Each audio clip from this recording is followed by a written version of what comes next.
Selamat pagi Bapak, Ibu, dan saudara-saudaraku. Apa kabar pagi hari ini? Semoga kita semua sudah bangun dengan sehat dan semangat baru untuk melanjutkan hidup kita di hari ini. Mari bersama saya kita mendengarkan renungan pagi dari Kolose 1 ayat 16 demikian. Karena di dalam Dialah telah diciptakan segala sesuatu yang ada di sorga dan yang ada di bumi, yang kelihatan dan yang tidak kelihatan, baik singgasana maupun kerajaan, baik pemerintah maupun penguasa, segala sesuatu diciptakan oleh Dia dan untuk Dia. Sekali lagi saya mengulang kalimat terakhir, segala sesuatu diciptakan oleh Dia dan untuk Dia. Bapak, Ibu, dan saudara sekalian, bagaimanakah cara mengetahui tujuan suatu barang yang ada di sekitar kita? Misalnya suatu waktu menemukan kertas polos di atas meja. Tentu kita akan bertanya, untuk apa kertas ini ada di atas meja ini? Sebab kertas polos bisa dimanfaatkan dengan berbagai fungsi. Bisa untuk menulis, bisa untuk membuat amplop polos putih, bisa untuk membuat mainan anak dan sebagainya. Pernahkah merenung dan berpikir, untuk apa saya terlahir di dunia? Coba tanya kepada orang tua masing-masing untuk apa dilahirkan. Dengar jawabnya. Apakah mereka akan tahu? Kemungkinan besar akan dijawab saya tidak tahu. Jawaban saya pun bisa jadi sama jika anak saya bertanya demikian. Cara termudah untuk mengetahui dan menemukan tujuan sebuah barang dibuat adalah dengan bertanya pada siapa yang membuatnya. Hal yang sama berlaku untuk menemukan tujuan hidup kita, saudara sekalian.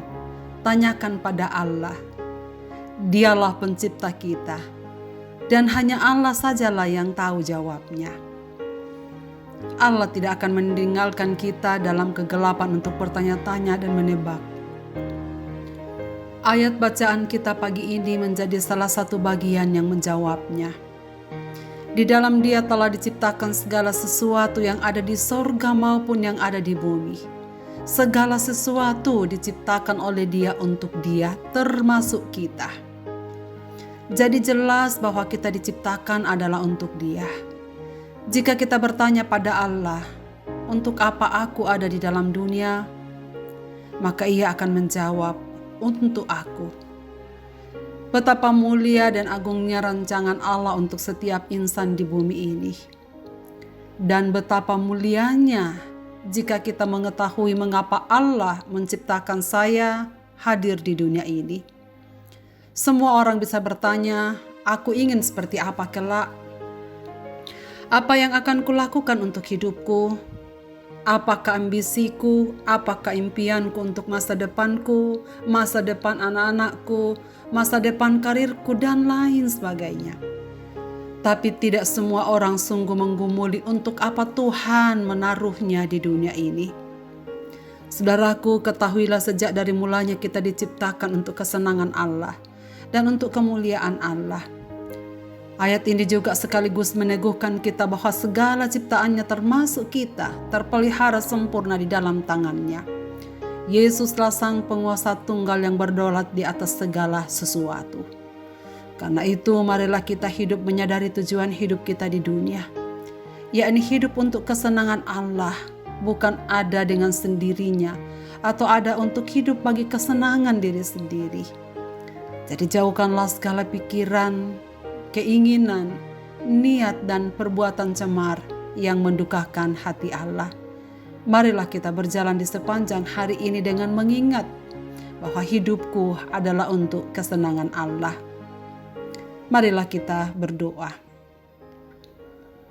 Ya Bapa di dalam sorga, terima kasih banyak karena kami mengawali hari ini dengan firman-Mu yang mengingatkan kami bahwa kami hidup dengan tujuan untuk menyenangkan hati Allah.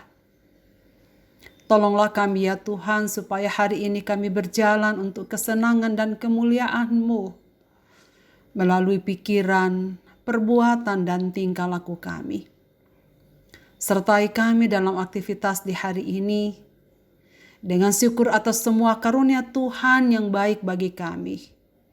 Dan kami merendahkan diri di hadapan-Mu memohon kekuatan, penghiburan dan kesehatan yang baru. Dalam nama Tuhan Yesus kami berdoa. Amin. Selamat beraktivitas Bapak, Ibu, dan saudara-saudaraku. Tuhan Yesus memberkati kita sekalian. Shalom.